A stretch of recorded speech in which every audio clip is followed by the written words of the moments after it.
So welcome doctor जुगल पटेल। आजकल हर दूसरे इंसान को नी या फिर बैक पेन की प्रॉब्लम होती है, राइट?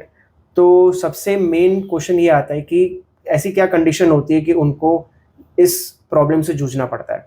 देखिए दिव्या, ये सच है कि हर दूसरे व्यक्ति को आजकल नी पेन और बैक पेन की शिकायत होती है। करेक्ट। बट क्या ये सिर्फ लाइफस्टाइल की वजह से है हम्म। या हम ओवर थिंकिंग कर रहे हैं?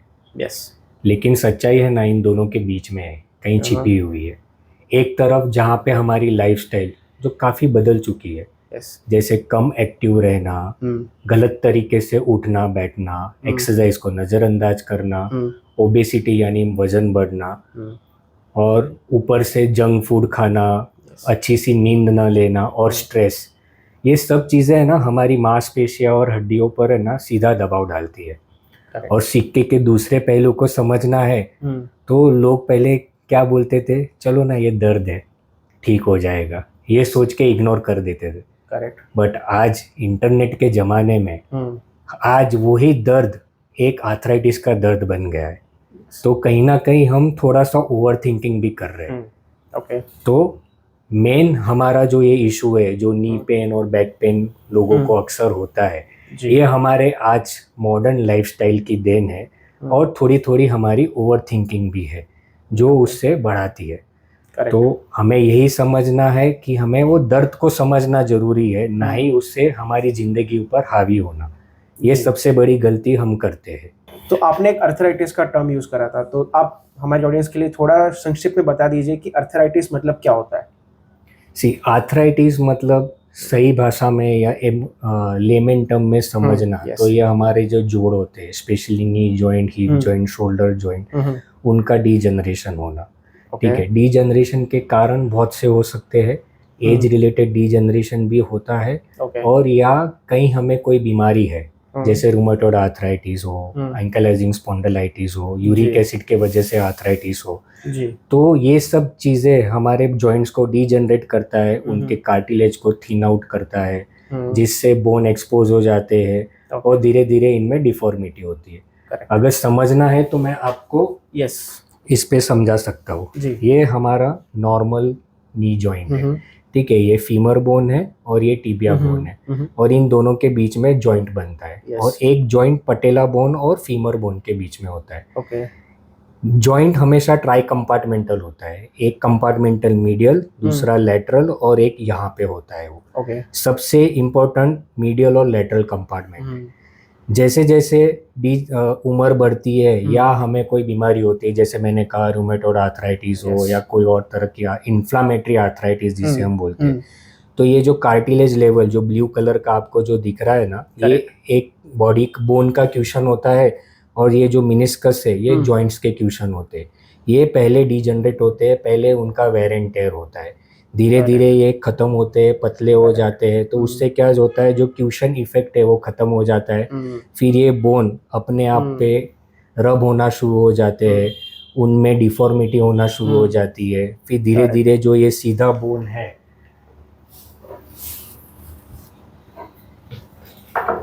धीरे धीरे जो ये बोन जो सीधा है वो ऐसे हो जाते हैं। ठीक है, जहाँ पे हमारी मिनिस्कस एकदम ही डीजनरेट होती है और कार्टिलेज पूरा वेयर हो जाता है, और बोन्स में आजू बाजू नए बोन्स बनते हैं। बोन डिफॉर्म, जॉइंट डिफॉर्म हो गया, बोन डिफॉर्म हो गया, बोन ऑलरेडी वीक है, तो दिक्कत क्या आती है, चलने फिरने में दिक्कत होती है, सीढ़ियाँ चढ़ने उतरने में दिक्कत होती है, उठने बैठने में दिक्कत होती है, और इन सब वजह से पेन होता है। पेन हुआ मतलब हमारी जो day to day daily activities है उस पर काफ़ी असर आता है, और लोगों का क्वालिटी ऑफ लाइफ हैम्पर होता है।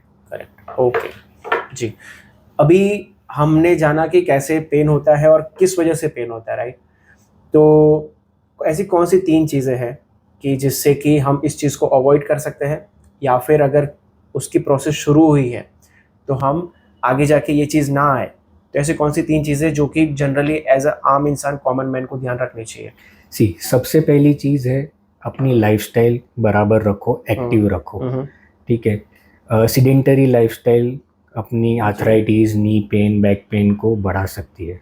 तो एक्टिव रहो, लो इम्पैक्ट एक्सरसाइज जैसे कि रनिंग, साइकिलिंग हो गई, वॉकिंग हो गई, या फिर योगा, ये करो। इससे क्या होता है ना, जॉइंट्स और बोन में मजबूती भी आती है और उनमें फ्लेक्सिबिलिटी भी बनी रहती है। ओके। सेकेंड चीज, balance and healthy diet. Junk food, cold drinks avoid करो। Calcium rich diet, omega 3 fatty acid diet और विटामिन D3 डाइट जैसे अगर हम हमारे रोज के डाइट में शामिल करें तो इससे क्या होता है, अगेन बोन और जॉइंट की आयुष्य बढ़ सकती है और उनमें मजबूती आती है। तीसरी सबसे इम्पोर्टेंट चीज, अल्कोहल और स्मोकिंग जैसे पदार्थों का सेवन नहीं करना चाहिए। लोगों को नहीं पता, लेकिन ये पदार्थों से है ना हमारे बोन्स और जॉइंट्स के जो ब्लड फ्लो रहते हैं, जो रक्त का प्रवाह रहता है वो कम हो जाता है। वो उन्हें धीरे धीरे स्लो डाउन कर देता है, जिससे आगे जाके फ्रैक्चर और आर्थराइटिस की रिस्क बढ़ सकती है। तो अगर हम हमारे जीवन में ये 3 चीजें लाए, जैसे सीडेंटरी लाइफस्टाइल को छोड़ दो, एक्टिव लाइफ अपनाओ, स्वस्थ और बैलेंस्ड डाइट लो और स्मोकिंग और अल्कोहल का सेवन न करें, तो ये 3 चीज़ों से हम हमारे बोन और जॉइंट्स की लाइफ काफ़ी हद तक हम उसे अच्छा कर सकते हैं। जी। अभी सेकंड पॉइंट जैसे आपने बोला, पहला पॉइंट है कि सेडेंटरी लाइफ से आप उसको थोड़ा एक्टिव बनाइए, जो नॉर्मल रूटीन का जो वर्कआउट है वो करना चाहिए। एंड थर्ड पॉइंट था कि स्मोकिंग और अल्कोहल को कम्प्लीटली अवॉइड करें। सेकंड पॉइंट था कि आपको कैल्शियम रिच फूड, ओमेगा 3 वगैरह खाना चाहिए। तो कुछ ऑडियंस के लिए आप बता दीजिए कौन से फूड में से हमें अच्छा कैल्शियम मिलता है जो कि नेचुरल है। सप्लीमेंट के बारे में बाद में बात करेंगे, लेकिन कौन से फूड ओमेगा 3 रिच होते हैं या फिर कैल्शियम रिच होते हैं? कैल्शियम 3 रिच डाइट यानी दूध, पनीर, दही, ये हो गए, ग्रीन लीफी वेजिटेबल्स हो गए, मूंगफली, चना, इसमें कैल्शियम ज़्यादा होता है। ठीक है। ओमेगा 3 फैटी एसिड यानी अखरोट, बादाम, मुट्ठी भर बादाम और अखरोट लेने से हमारे बोन्स को काफ़ी फायदा होता है। अलसी के दाने हुए, अलसी का तेल हुआ। ठीक है। अगर कोई नॉन वेजिटेरियन है तो साल्मन फिश, वहाँ पे ओमेगा 3 फैटी एसिड ज़्यादा होता है। विटामिन D3 हमें ये सब पदार्थों में भी मिलता है, लेकिन विटामिन D3 का सबसे सस्ता और टिकाऊ उपाय 15 to 20 मिनट्स रोज सुबह सनलाइट का एक्सपोजर करो। इससे हमें बॉडी को जितनी चाहिए उतनी विटामिन D3 मिल जाती है। करेक्ट। अच्छा, अगर मैं मेरी बात करूं, जैसे मेरी 30s की एज है राइट नाउ। आजकल मैं देख रहा हूं कि मेरे आसपास जो लोग हैं जो कि मेरी उम्र के हैं, उनको भी सुबह उठने के बाद नेक पेन होता है, हल्का सा होता है, नेक पेन हो गया, बैक एक हो गया। तो ये चीज़ हमें आज से 20-30 साल पहले सुनने को नहीं मिलती थी। ये सारी चीज़ें होती थी सीनियर जो लोग होते थे आफ्टर सर्टन एज 50-60s में, लेकिन ये अब भी से शुरू हो गई है। सो क्या आपको लगता है क्यों होती है? एक उसका रीज़न तो हमने पहले जाना, लेकिन ये है कि अगर किसी को पेन शुरू हुआ है, should they visit the doctor? वो तुरंत एक ऑर्थोपेडिक के पास उनको आने की ज़रूरत है, या फिर वो घर से ही या फिर कुछ बेसिक चीज़ें करने से वो सॉल्व हो सकती है? देखिए दिव्य, आपने सही कहा कि 25 से 30 लोगों के बीच में, इवन मैं मेरे क्लिनिकल प्रैक्टिस में भी काफ़ी देखता हूँ, लोग आते हैं कि उन्हें गर्दन का पेन है या शोल्डर पेन है या नी पेन है। ठीक है। अब ये पेन होता है तो डायरेक्टली डॉक्टर को विजिट करना ज़रूरी नहीं है। हम घर में कुछ तरीके यूज़ कर सकते हैं जिससे हम ये पेन कम कर सकते हैं। ठीक है। जैसे कि सबसे बड़ी चीज़, हमारा पोस्चर हमें अच्छी तरह से मेंटेन करना है। तो ये पोस्चर, जब आप काम करते हो, डेस्क पे आपका ज़्यादातर काम है, लैपटॉप के सामने आपका काम है, तो आपका पोस्चर सीधा रखो। ठीक है। आपके सीट ऐसी रहनी चाहिए जो आपके पीठ को, आपके कमर को सपोर्ट दे। अगर वो नहीं मिल रहा है तो कमर का बैक रेस्ट आता है, बैक सपोर्ट आता है, वो आप ले सकते हो। फीट को आप बराबर अपने ज़मीन पे दोनों फीट को फ्लैट रखो। सोते समय भी हमें पोस्चर अच्छी तरह से मेंटेन रखना जरूरी है, क्योंकि यही एक कारण है कि सुबह उठते नेक में स्टिफनेस क्यों आती है, बैक में पेन क्यों होता है। तो सोते समय सबसे अच्छी पोस्चर है, आप पीठ पे सोए हो, बैक पे। पेट पे सोना is not healthy for your health. और सोते समय चाहे तो आप नी के नीचे बड़ा सा तकिया ले सकते हो, जिससे नी की मांसपेशियों में स्ट्रेचिंग कम हो और सुबह उठते उसकी स्टिफनेस कम होती हो। अपना जो गद्दा है ना, गद्दा भी ज़्यादा नरम नहीं होना चाहिए या ज़्यादा सख्त नहीं रहना चाहिए, आरामदायक होना चाहिए। वैसे ही तकिया, ना ही मोटा ना ही छोटा, बस अपने गर्दन को सपोर्ट करे और थोड़ा सा कड़क, जिससे हमें सुबह उठ के ये सब स्टिफनेस वगैरह और पेन नहीं हो सकता है उससे। और जैसे ही उठते हो तो लोगों की आदत क्या है, आप उठे सीधा उठ के हम हमारा काम करना शुरू कर देते हैं। नहीं, ये गलत चीज़ है। उठने के बाद थोड़ा स्ट्रेचिंग करो, थोड़ा सा चलो, देन अपनी जो रोज की डे टू डे एक्टिविटीज़ है वो आप अपनी स्टार्ट करो। ठीक है, मेन हमें हमारा पोस्चर मेंटेन करना है, चाहे आप काम के समय करते हो या आप सोते समय करते हो। अगर हम हमारा पोस्चर अच्छी तरह से मैनेज करते हैं तो हमें ये सब चीज़ें, ये हमें जो तकलीफ होती है, जो नेक स्टिफनेस, शोल्डर पेन या फिर बैक पेन, ये हमें नहीं होगा। ओके, आपसे बात कर रहे थे उस टाइम में मेरे को कुछ चीज़ें याद आई कि जैसे आजकल बहुत सारे प्रोडक्ट्स आ गए हैं। जैसे अगर मैं तकिए की बात करूँ या फिर मैट्रेस की बात करूँ, वहाँ पे मेमोरी फोम का यूज़ होना शुरू हो गया है। तो कंप्लीटली मेमोरी फोम वाला pillow, what you suggest, is it good अगर किसी को पेन ना हो तो भी? मेरे हिसाब से अपना जो तकिया या गद्दा सॉफ्ट नहीं होना चाहिए। अगर मेमोरी फोम से वो सॉफ्ट हो रहा है तो वो नहीं यूज होना चाहिए। Okay. और वो थोड़ा सख्त भी नहीं होना चाहिए। सख्त मतलब कड़क भी नहीं होना चाहिए। There should be some mobility, तो वो आपके नेक को और आपके बैक को अच्छी तरह से सपोर्ट करे। ओके, तो डॉक्टर आजकल हम लोग के साथ जो ओल्ड एज लोग रहते हैं, जैसे बेसिकली सीनियर सिटीजन जो रहते हैं जिनकी एज अबाउ 60 हो गई है या फिर मोर देन 55 हो गई है, तो उनके गिरने के भी चांसेस काफ़ी होते हैं, फॉल होने के चांसेस ज़्यादा होते हैं। तो ऐसे कुछ चेंजेस बताइए कि वो लेने से हम उसको अवॉइड कर सकते हैं। आपने ये सही बात बताई कि घर पे गिरना एल्डर्स या बुजुर्गों के लिए ना काफ़ी खतरनाक होता है। फ्रैक्चर की शक्यता या रिस्क बढ़ सकती है। बट जैसे आपने कहा कि छोटे छोटे सुझाव, छोटे छोटे चेंजेस अगर हम हमारे घर पे लाए तो हम हमारे दादा या दादी, ग्रैंड पेरेंट्स को गिरने से बचा सकते हैं। सिंपल चीज़ें है, अपना जो फ्लोर है वो गीला नहीं रखो, तुरंत उसे साफ करो। ज़्यादातर फॉल बाथरूम में होते हैं, तो बाथरूम में एंटी स्किड मैट लगाए ताकि बुजुर्गों को बाथरूम में जाते समय गिरने का डर ना हो। अपने घर में ना रोशनी, लाइटिंग प्रॉपर होनी चाहिए, पर्याप्त होनी चाहिए। मैंने हमेशा देखा है कि गिरने का एक और रीज़न है कि रात में उठे और वो गिर गए बाथरूम जाते जाते। तो रात के समय थोड़ी हल्की लाइट हमने लगाई ताकि जब वो उठते हैं तो उन्हें ठोकर होने की या गिरने की खतरा ना हो। ठीक है, उनकी चप्पल है तो अच्छी चप्पल पहनाए, अच्छे ग्रिप्स वाली चप्पल पहनाए, घर पे भी और बाहर भी। और उनका नियमित चेकअप करो, कैल्शियम, विटामिन डी जैसे डाइट, हल्की फुल्की एक्सरसाइज उनसे कराओ।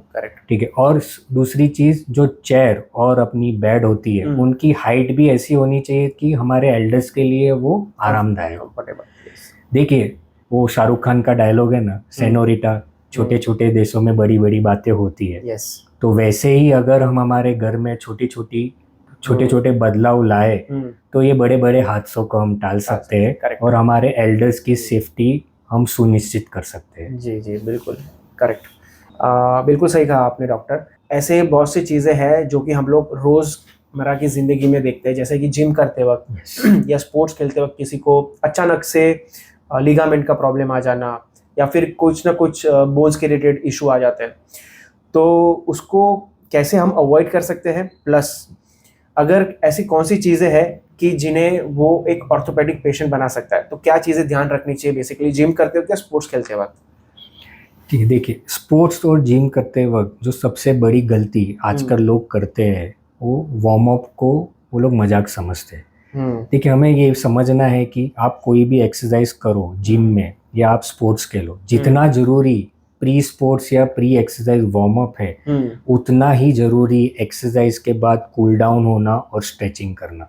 अगर हम ये नहीं करते ना तो आपको ऑब्वियसली डॉक्टर के पास जाना पड़ेगा, आपके जॉइंट्स में पेन होगा। तो ये सबसे बड़ी गलती वो करते। जिम करते वक्त दूसरी बड़ी गलती यानी कॉपी पेस्ट टेक्निक करना या फिर गलत तरीके से टेक्निक करना। आजकल के यूट्यूब के ज़माने में ना, यूट्यूब में वीडियोस देख लिए, किसी ने डाल दिया ये टेक्निक से करो, या मेरा दोस्त कर रहा है तो यार मैं भी कर सकता हूँ। बट हर किसी की बॉडी, हर किसी की लिमिटेशन अलग होती है, तो हमें हमारी बॉडी को समझना है और उसके अनुसार ही एक्सरसाइज करनी है, ना ही कॉपी करके एक्सरसाइज करनी है। तीसरी बड़ी गलती, प्रॉपर हाइड्रेशन नहीं रखना। जिम करते वक्त प्रॉपर हाइड्रेशन रखना जरूरी है। और जितना आप पानी पी सकते हो आप पानी पियो, उससे क्या होता है ना, जॉइंट और बोन में फ्लेक्सिबिलिटी भी आएगी और आपको आगे दर्द वगैरह भी कम हो सकता है। करेक्ट। अगर हम जिम करते हो तो हमें कुछ प्रॉब्लम हो गया, जनरली मैंने देखा है और मुझे भी एक बार खुद हुआ था, मुझे लिगामेंट टेयर हो गया था। तो उस टाइम पे मुझे ट्रेनर्स जो जिम के होते हैं उन्होंने भी अपनी सलाह दी, लेकिन मुझे उससे कोई रिलीफ नहीं मिला। अल्टीमेटली मुझे एक ऑर्थोपेडिक को विजिट करना पड़ा एंड देन उससे मुझे रिलीफ हुआ and now I am 100% cured. तो ऐसी कौन सी चीज़ें हैं आप किसी को सजेस्ट कर सकते हो कि कब उन्हें ऑर्थोपेडिक के पास जाना चाहिए और जिम ट्रेनर की सलाह कब उन्हें नहीं लेनी चाहिए? एक स्टोरी की तरह समझाता हूँ ये क्वेश्चन, ठीक है। जब भी कोई जिम में जाता है ना, बहुत मोटिवेशन होता है कि यार मुझे एक्सरसाइज करनी है, बॉडी बनानी है, और सामने जिम ट्रेनर रहता है ना, वो हमें मोटिवेट करता है, अरे सर ये सप्लीमेंट ले लो, ये प्रोटीन पाउडर ले लो, इतना सेट करो, इतना वेट उठाओ, आपकी बॉडी अच्छी बन जाएगी। कट टू नेक्स्ट फ्रेम, आप डॉक्टर के पास जाओ तो डॉक्टर क्या बोलेंगे कि ठीक है पहले बॉडी चेकअप कर लेते हैं, आपको बोन या जॉइंट्स की कोई समस्या तो नहीं, आपके ब्लड प्रेशर की तो आपको समस्या नहीं है ना, हार्ट की कोई समस्या नहीं है ना, बॉडी ठीक रही तो बॉडी के अनुसार वो हमें हमारी एक्सरसाइज बताते हैं कि ये करनी चाहिए। देखिए दोनों अपनी अपनी जगह पे सही है, दोनों गलत नहीं है, ठीक है। तो मेरा ये मानना है कि बात किसकी कब सुननी चाहिए। जब आपको मोटिवेशन की जरूरत है, जब आपको प्रॉपर टेक्निक की जरूरत है, तो आप अपनी जिम ट्रेनर की सुनो। जब आपको जिम करते समय चोट लगी हो, चोट के बाद क्या करना चाहिए, क्या क्या सप्लीमेंट्स लेनी चाहिए, तो आप अपने डॉक्टर की सुनो। और जब हम डॉक्टर और जिम ट्रेनर की सलाह अगर हम दोनों को साथ में लेके चले तो ही हम अच्छी तरह से अपनी बॉडी को मजबूत बना सकते हैं। करेक्ट। वो समझना एकदम इजी है, जैसे कि ट्रेनर है ना, गाड़ी का एक्सीलेटर है और डॉक्टर गाड़ी का ब्रेक है। करेक्ट। तो दोनों अगर सही संतुलन में चले तो हमें गाड़ी सही चलेगी और वो मजबूती से चलेगी। करेक्ट। ये तो रही किसकी सलाह माननी जिम करते समय, ठीक है। हम काफ़ी बार खेलते हैं या जिम करते हैं ना, तो छोटी मोटी चोटें होती है, जैसे आपने बताया कि आपको लिगामेंट टेयर हुआ था, तो कभी कभी एंकल स्प्रेन भी होता है।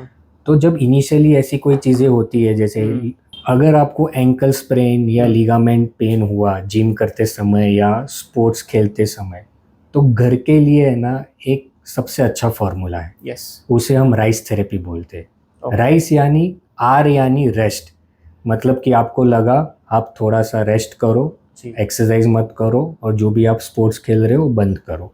आई यानी आइस पैक एप्लीकेशन, जिस पार्ट में आपको लगा है वहाँ पे 10 से 15 मिनट अगर आपने आइस पैक एप्लीकेशन लगाया तो सूजन कम हो जाती है। सी यानी कॉम्प्रेशन, क्रैप बैंडेज से वो पार्ट को आप बांध दो ताकि सूजन आगे ना फैले। ई यानी एलिवेशन, एलिवेशन यानी जो अफेक्टेड लिम्ब है या आपका पैर है या हाथ है, जहाँ पे भी चोट लगी है उसको दिल के हार्ट के लेवल से ऊपर रखना। इससे क्या होगा, सूजन बढ़ेगी भी नहीं और आपका दर्द भी कम होगा। बट जैसे एंकल स्प्रेन है, ये सब चोट इतनी आसान नहीं होती, जैसे आपको लिगामेंट इंजरी हुई थी। तो डॉक्टर के पास कब जाना है, जब आपकी सूजन बढ़ती जा रही है, आपको मोबिलिटी में दिक्कत हो रही है, चलने फिरने में दिक्कत हो रही है, आपको लग रहा है कि आपका जॉइंट अनस्टेबल हो गया है, इनस्टेबल हो गया है और उसकी जॉइंट्स की मूवमेंट थोड़ी सी रेस्ट्रिक्टेड हो गई है, और यदि आपको लग रहा है कि यार 2-3 दिन हो गया है फिर भी है ना ये दर्द मेरा कम नहीं हुआ है, तो समझ लो कि ये मामला सीरियस है। लिगामेंट टेयर हो सकता है या फिर फ्रैक्चर हो सकता है। आपको जल्द से जल्द डॉक्टर को विजिट करना है और डॉक्टर की सलाह के अनुसार आगे आपको उसकी प्रोसीजर करनी है। करेक्ट। हमने सप्लीमेंट की भी बात करी डॉक्टर कि हमको सप्लीमेंट लेनी चाहिए। आजकल लोग इजीली सब जगह पे अवेलेबल होता है कि कैल्शियम जो है या D3 है वो आप लेते रहिए टाइम टू टाइम, बट क्या आप सजेस्ट करते हो कि बिना कंसल्टेशन के, बिना बॉडी चेकअप के हमें मतलब कंटिन्यू लेनी चाहिए कैल्शियम की टैबलेट्स? What you suggest? अगर आप कहीं पे बैठे हो ना और थोड़ा सा आपने बोल दिया अरे यार मुझे पेन हो रहा है, यार आज मुझे थकान हो रही है, कहीं से आपको विस्परिंग आएगा या कहीं कोई दौड़ के आपको बताएगा एक काम कर, एक कैल्शियम की गोली ले। देखिए कैल्शियम एक इसेंशियल मिनरल है, लेकिन अगर आप डॉक्टर की बिना एडवाइस कैल्शियम ले रहे हो तो आपको उसके साइड इफ़ेक्ट्स भी हो सकते हैं, जैसे कि किडनी में स्टोन बन सकता है, आपके जो आर्टरीज है, आपके जो हार्ट है वहाँ पे कैल्शियम डिपॉजिट हो सकता है, डाइजेशन का भी प्रॉब्लम आ सकता है, और इससे हमने अभी देखा है कि वजन भी काफ़ी बढ़ता है।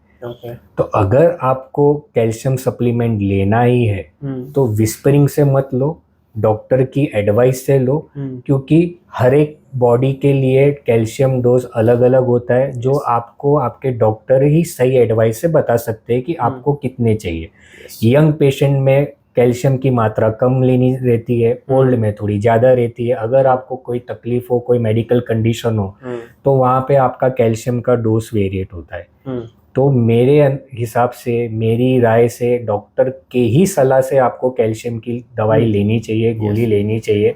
ना ही किसी ने बोल दिया चलो ले लो यार, तू थक गया है ना, गोली से ठीक हो जाएगा, क्योंकि इससे आप कैल्शियम की साइड इफेक्ट से बच सकते हो। आजकल अगर एक कॉमन सर्वे निकाले तो हम लोग देख रहे हैं कि नी रिप्लेसमेंट और अर्थराइटिस बहुत ही कॉमन हो गए। अगर मैं ऐसी ही बात करूं तो आज इतनी एड्स आ रही है नी रिप्लेसमेंट की, जिससे कि इजीली पता लगता है कि बहुत लोगों को ये तकलीफ हो रही है। तो क्या लगता है सर, क्या ये जेनेटिक भी एक बीमारी हो सकती है या फिर ये सिर्फ लाइफस्टाइल का प्रॉब्लम है? सही है कि आजकल नी रिप्लेसमेंट और आर्थराइटिस की मात्रा काफ़ी बढ़ गई है।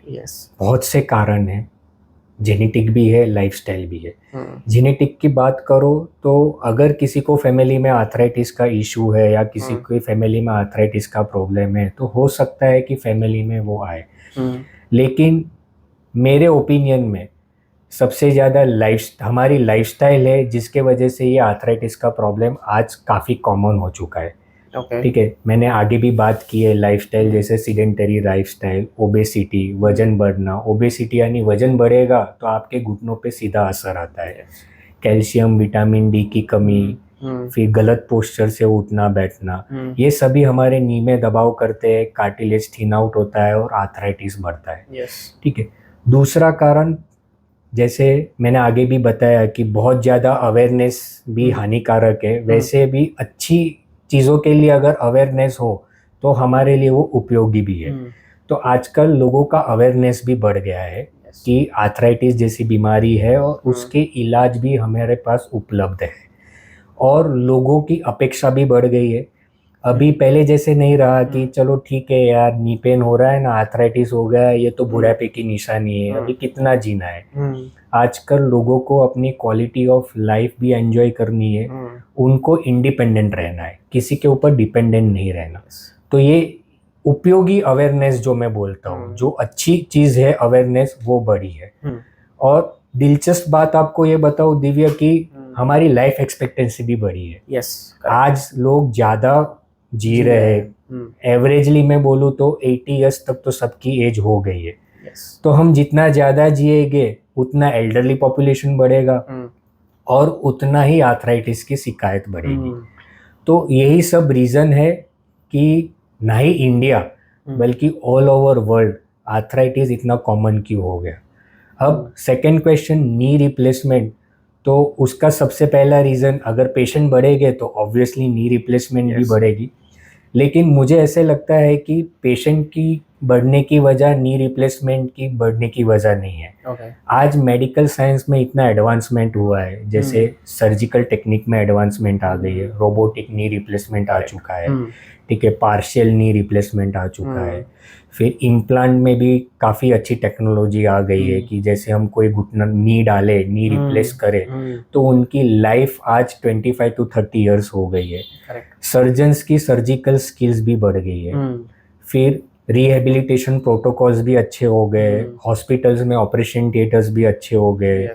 तो इन सब से है ना, जो आज से 20-30 साल पहले जो एक फियर था नी रिप्लेसमेंट का, कि भाई नी रिप्लेसमेंट सक्सेसफुल नहीं है, नी रिप्लेसमेंट से बहुत सारी तकलीफ होगी, आज नी रिप्लेसमेंट सर्जरी उतनी ही सेफ है और उतनी ही असरदार है।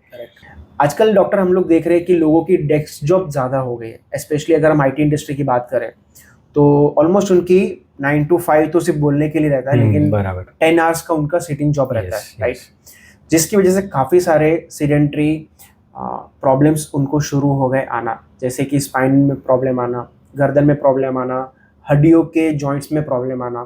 अभी वो जॉब है उनको करनी पड़ती है, उसके अलावा उनका कोई सॉल्यूशन नहीं। बट ऐसी कौन सी टेक्निक्स है जिससे कि वो फॉलो करके इस चीज़ से वो उसको रिलीफ मिल सके? देखिए, सॉल्यूशन देने से पहले प्रॉब्लम क्यों हो रहा है उसके बारे में जानना जरूरी है। आपने सही कहा कि आजकल डेस्क जॉब में टाइम बढ़ गया है। जो पहले 9 to 5 जॉब था, आज ऑलमोस्ट 10 to 12 आवर्स हो गया है। और अभी सब वर्क फ्रॉम होम भी कर रहे हैं, तो उनमें उनको ज़्यादा काम करना पड़ रहा है। सबसे पहला रीज़न जो मैंने बोला कि काम करते समय हम हमारा पोस्चर ठीक से नहीं रखते, हम गलत तरीके से बैठते। अब इससे क्या होता है ना, नॉर्मल स्पाइन का एक एस शेप का कर्वेचर होता है।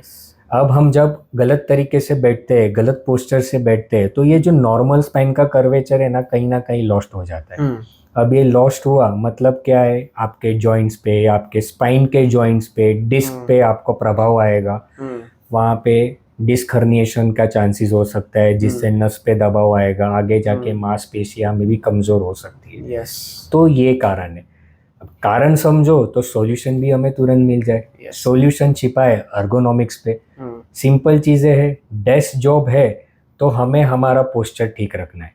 बैठते समय हमें सीधा बैठना है, बैक को सपोर्ट देना है, नेक को सपोर्ट देना है। लैपटॉप या फिर बच्चे, जैसे छोटे बच्चे किताब पढ़ते हैं, तो लैपटॉप या किताब हमेशा हमारी आई लेवल पे होनी चाहिए, ना ही नीचे। अगर हम नीचे करके करेंगे तो हमें गर्दन झुकाना पड़ेगा और गर्दन पे स्ट्रेस बढ़ेगा, शोल्डर पे स्ट्रेस बढ़ेगा। अपने दोनों फीट आपको फ्लोर पे स्टेबल रखने हैं, ठीक है। और कंटिन्यूस, यानी आप एक तरह कंटिन्यूस बैठे हो 4 घंटा, तो वैसे नहीं बैठना है।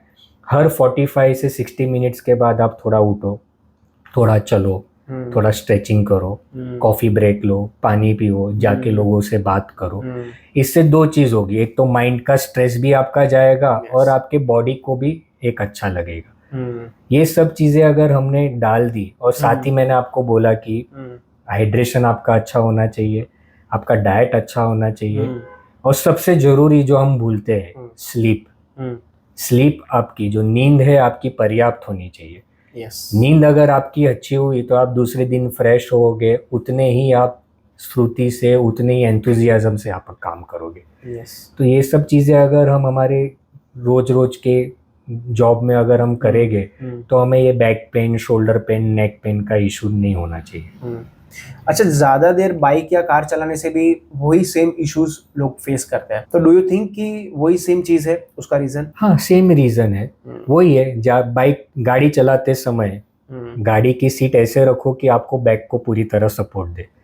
गर्दन, नेक के पीछे नेक रेस्ट रहना चाहिए, जो हम काफी अवॉइड करते हैं लॉन्ग ड्राइव पे या छोटी मोटी ड्राइव पे। अगर सपोर्ट नहीं मिल रहा है तो आजकल मार्केट में हमें बैक रेस्ट, नेक रेस्ट हमें मिल ही रहा है। बाइक के लिए स्पेशली जरूरी है कि आपका जो हैंडल हो ना, वो ऊंचा नहीं होना चाहिए, नीचा नहीं होना चाहिए, एकदम नीचा भी नहीं और ऊंचा भी नहीं। It should be at the level off shoulder, तो आपके बैक पे, शोल्डर पे स्ट्रेस नहीं रहेगा। अगर किसी को फ्रैक्चर हुआ है, उसको कौन सी चीजें अवॉइड करनी चाहिए जिससे कि उसकी रिकवरी काफी फास्ट हो सके? फ्रैक्चर होने के बाद या फ्रैक्चर की ट्रीटमेंट होने के बाद लोगों की सबसे बड़ी गलती है ना, अपने डॉक्टर का इंस्ट्रक्शन ठीक तरह से फॉलो ना करना। मैंने देखा है ना कि काफ़ी बार है ना, लोग एक्साइटेड हो जाते हैं और जल्दबाज हो जाते हैं। जैसे कि चलो प्लास्टर निकाला तो तुरंत अपने काम में आने लग जाना, वजन उठाना, दौड़ना, ये सब नहीं करना चाहिए। इससे क्या होगा ना, हड्डी अभी पूरी तरह से जुड़ी नहीं है, तो इस पे दबाव आएगा और जो हड्डी का जो प्रोसेस है, जो हीलिंग का जो प्रोसेस है, वो स्लो हो जाता है। करेक्ट। सेकेंड चीज, डॉक्टर हमेशा है ना फिजियोथेरेपी की सलाह देते हैं, बट देखा गया है ना कि लोगों को ये फिजियोथेरेपी की एडवाइस मजाक में लेते हैं और उन्हें कभी सीरियसली नहीं लेते। देखिए, फिजियोथेरेपी पोस्ट रिकवरी क्यों करनी चाहिए? इससे आपकी जॉइंट में स्टिफनेस आती नहीं है और आपकी जो मांसपेशी है ना, उसकी मोबिलिटी अच्छी बनी रहती है। अगर आप नहीं करोगे तो आपके सामने नतीजा है, क्या होगा, आपके जॉइंट स्टिफ हो जाएंगे और जो आपके मसल्स है उसमें जो ताकत आनी चाहिए वो नहीं आती। स्लो हीलिंग में सबसे बड़ी बाधा स्मोकिंग और अल्कोहल है। जैसे मैंने पहले भी कहा कि स्मोकिंग और अल्कोहल से अपने बोन की जो ब्लड फ्लो है, रक्त का प्रवाह है, वो स्लो हो जाता है। तो इससे क्या होगा, ब्लड फ्लो स्लो हो जाएगा तो जो नेचुरल चीज़ें आनी चाहिए बॉडी के थ्रू ही फ्रैक्चर के साइड पे, वो कम आएगी और प्रोसेस हील होना थोड़ा स्लो हो जाएगा, थोड़ा डिले हो जाता है। और सबसे लास्ट, यानी मैं बोलूँ कि बैलेंस डाइट रखना जरूरी है। फ्रैक्चर होने के बाद या उसके ऑपरेशन होने के बाद कैल्शियम रिच डाइट या विटामिन रिच डाइट लेना चाहिए। लोग ये नहीं लेते और जंक फूड खाना शुरू कर देते हैं, जैसे कि पिज्ज़ा बर्गर। अगेन रिजल्ट वही, आपकी जो रिकवरी है वो स्लो हो जाती है। सो डॉक्टर, ऐसा जनरली सुना है प्रेगनेंसी के बाद या फिर ऑपरेट करने के बाद बॉडी वीक हो जाती है, तो क्या ये मान्यता जो हम लोग सुन रहे हैं वो सही है या फिर उसके पीछे कोई लॉजिकल रीजन है? ये चीज़ मैं दो अलग अलग चीज़ों में बताऊंगा, एक तो प्रेगनेंसी और एक तो ऑपरेशन। ठीक है, अब प्रेगनेंसी में क्यों बैक पेन की शिकायतें बढ़ती है? कि मेरे पास आते हैं काफ़ी प्रेग्नेंट पेशेंट प्रेगनेंसी के वक्त और डिलीवरी के बाद भी कि सर हमारी बैक पेन हो रही है, हमारे शोल्डर पेन हो रहे हैं, बैक हमारी कमज़ोर हो गई है। क्या होता है ना, प्रेगनेंसी के टाइम एक तो बॉडी में हार्मोनल इम्बैलेंस होता है, वजन बढ़ता है, और डिलीवरी के बाद बच्चे को कंटिन्यूस हमें उठाना पड़ता है। ये सब चीज़ों से है ना हमारे कमर का दर्द बढ़ता है। लेकिन कुछ आसान तरीके अगर हम यूज़ करें तो हम इसे प्रेगनेंसी के बाद हम उसे अवॉइड कर सकते हैं। बिल्कुल। जैसे कि बच्चों को सही तरीके से उठाना, झटके से ना उठाना, घुटने झुका के उठाओ, अपनी पीठ सीधी रखो। जब ब्रेस्ट फीडिंग करते हो तब ज़्यादातर एक ही पोजीशन पे बच्चे को ना रखे, ठीक है, पोजीशन चेंज करे या फिर तकिया ले ताकि आपको ज़्यादा झुकना ना पड़े। ठीक है, काफ़ी स्ट्रेचिंग एक्सरसाइज है जो हम कर सकते हैं, जैसे कि वॉकिंग हुई, कैट पाउ स्ट्रेच हुई, ब्रिज पॉज हुआ, इससे हमारे मसल्स है ना मजबूत बनते हैं। खुद का ध्यान रखना भी जरूरी है, माँ को अपना ध्यान भी इतना ही जरूरी रखना है जितना बच्चों का रखना है। तो खुद के लिए अच्छा खाना खाना, हाइड्रेशन मेंटेन रखना और अच्छी नींद लेना, इससे कमर का दर्द कम हो सकता है। ये सब करने से कमर का दर्द भी कम होगा और माँ को अपने बच्चे को संभालने के लिए भी इजी होता है। अब बात करूँ मैं ऑपरेशन की, कि ऑपरेशन के बाद अपना शरीर कमज़ोर हो जाता है। ठीक है, मेरे हिसाब से ये मिथ है। ओके, देखिए, ऑपरेशन का एम है कि जो तकलीफ आपकी दवा से नहीं दूर जा रही है वो ऑपरेशन से हम दूर करते हैं। ठीक है, ये भी सच है कि ऑपरेशन के बाद हमारा शरीर थोड़ा सा वीक हो जाता है, कमज़ोर हो जाता है, क्योंकि वो टाइम पे ना हमारा शरीर रिकवरी मोड में होता है। बट जैसे जैसे समय पे हम अगर अच्छा खाना खा रहे हैं, बैलेंस डाइट ले रहे हैं, फिजियोथेरेपी अच्छी तरह से कर रहे हैं, तो बॉडी में जो कमजोरी है वो धीरे धीरे दूर हो जाती है और बॉडी मजबूत होती है। कई बार मैंने देखा है कि पहले से भी काफ़ी मजबूत होती है। तो अगर कोई मुझे कह रहा है या आपको कह रहा है कि यार ऑपरेशन के बाद बॉडी वीक हो जाएगी, तो मेरे लिए वो एक मिथ है। अच्छा, समझो अगर छोटे बच्चों का अगर हम एग्जांपल लें तो उनको अगर फ्रैक्चर हुआ है या फिर कोई ऐसी इंजरी हुई है, क्या उसका कोई परमानेंट इम्पैक्ट होता है फ्यूचर में? देखिए, बच्चों का खेलते खेलते गिरना तो काफ़ी कॉमन है, गिरते भी है, उनके घुटने भी छिलते हैं और उनको फ्रैक्चर भी होता है। ठीक है, बट सवाल आपका ये है कि बचपन में गिरना या फिर फ्रैक्चर होना, फ्यूचर में उसका इम्पैक्ट क्या है। एक चीज़ हमें समझना है कि जो बच्चों की हड्डी है ना, वो एडल्ट की हड्डी से काफ़ी अलग होती है, थोड़ी सी नरम और लचीली होती है। छोटा मोटा फ्रैक्चर हुआ ना तो वो तुरंत हील हो जाता है। ऊपर से जो बच्चों का जो शरीर है, उनका जो रिकवरी मोड है वो बहुत ही फास्ट है। तो इसके लिए ही अगर बचपन में कोई इंजरी हुई है, उसका ज़्यादातर हम फ्यूचर में इम्पैक्ट नहीं देखते। बट अगर आपका फ्रैक्चर गंभीर हो या आपका फ्रैक्चर ग्रोथ प्लेट के करीब हो, ग्रोथ प्लेट यानी बोन का वो हिस्सा जहाँ से बोन बढ़ती है, बोन की लंबाई बढ़ती है, अगर उसके आसपास या ग्रोथ प्लेट पे हो तो उसका असर फ्यूचर में आ सकता है। जैसे कि हड्डी है टेढ़ी मेढ़ी जुड़ गई, तो आपको डॉक्टर के पास जाके उसको सीधा करना है। तो फ्रैक्चर होना, बचपन में गिरना, ये इतना फ्यूचर में इम्पैक्टफुल नहीं है। सही ये कि हम उसे अच्छी तरह से ट्रीट करें। अगर वो बढ़ता है, पेन बढ़ता है, सूजन बढ़ती है और आपको अगर लगता है कि हड्डी टेढ़ी हो गई है, तो जल्द से जल्द डॉक्टर को कंसल्ट करें और उसका सही इलाज करें। अक्सर देखा गया है इंडिया में कि लोग ऑर्थोपेडिक के बाद बहुत ही पेन आ जाए या फिर जब उनसे वो पेन सहन ना हो तभी वो जनरली विजिट करते हैं। तो क्या लगता है इसका मेन रीजन क्या होगा और क्या ये डेंजरस है उस टाइम पे विजिट करना, या फिर वो पहले विजिट करके उसको अवॉइड कर सकते? जनरली ऑर्थोपेडिक डॉक्टर या डॉक्टर के पास देरी से जाना इंडिया में काफ़ी कॉमन है और उनके ना काफ़ी सारे रीज़न है। एक रीज़न मैं ये कहूँगा कि आज भी लोगों को अपने घरेलू इलाज या फिर पारंपरिक टेक्निक पे ज़्यादा भरोसा है, ज़्यादा विश्वास है, और उन्हें लगता है ना कि ये चोट है, ये दर्द है, वो समय के साथ ठीक हो जाएगी। आज भी लोग अपने दर्द को सीरियसली नहीं लेते जी। और उनको सहन करते जाते हैं, सहन करते जाते हैं।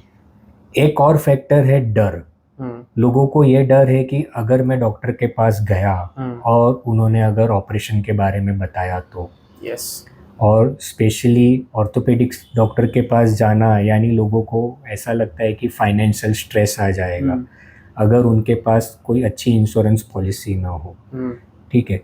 और दूसरी चीज़ मैं ये कहूँगा कि गांव में और छोटे शहरों में अभी भी स्किल्ड सर्जन या स्किल्ड डॉक्टर की कमी है। तो क्या होता है ना, कुछ बड़ी बीमारी हुई, उन्हें बड़े शहरों में आना पड़ता है, तो उसमें दोनों टाइम और पैसा दोनों लगता है। बिल्कुल। और सबसे लास्ट जो मुझे लगता है, भरोसा। दिव्या, कोई भी रिलेशन में है ना, भरोसा एक फाउंडेशन है, एक नींव है।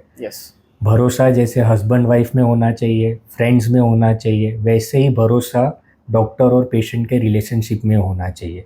लेकिन मैंने देखा है कि काफ़ी लोग है ना, डॉक्टर्स की सलाह को ना मान के दूसरी चीज़ें करने जाते हैं। फॉर एग्जांपल, जैसे पता है फ्रैक्चर हुआ है, लिगामेंट इंजरी हुई है, तो घरेलू चीज़ के साथ वो बोन सेटर के पास जाते हैं और हमारे पास देर में आते हैं। तो इससे क्या होता है कि देरी में आने से जो छोटी छोटी तकलीफ़ें थी वो आगे जाके बड़ी हो जाती है। जो चीज़ हम या मेडिसिन या फिजियोथेरेपी से कंट्रोल कर सकते हैं वो आगे जाके बड़ी समस्या हो सकती है। ठीक, इसके लिए जल्द से जल्द डॉक्टर के पास जाना जरूरी है ताकि आप ये सब चीज़ों को अवॉइड कर सकें। Okay, so thank you so much doctor Jugal इस पॉडकास्ट पे आने के लिए, और बहुत ही बेहतरीन तरीके से आपने हर एक क्वेश्चन के आंसर दिए और मोस्टली एग्जाम्पल के साथ भी आपने अच्छे से एक्सप्लेन करा, जिससे कि जो व्यूअर्स हैं हमारे उनको बहुत ही अच्छे से समझ में आए। सो thank you so much again. Thank you Divya, आप मुझे आपके पॉडकास्ट पे बुलाया और मेरे थोड़े से नॉलेज शेयर करने की मुझे आपने अनुमति दी। होप करता हूँ कि जो नॉलेज शेयर किया है वो लोगों में इम्पैक्ट लाए और लोग उसे थोड़ा थोड़ा अपनी लाइफ में अपनाएं। Thank you very much.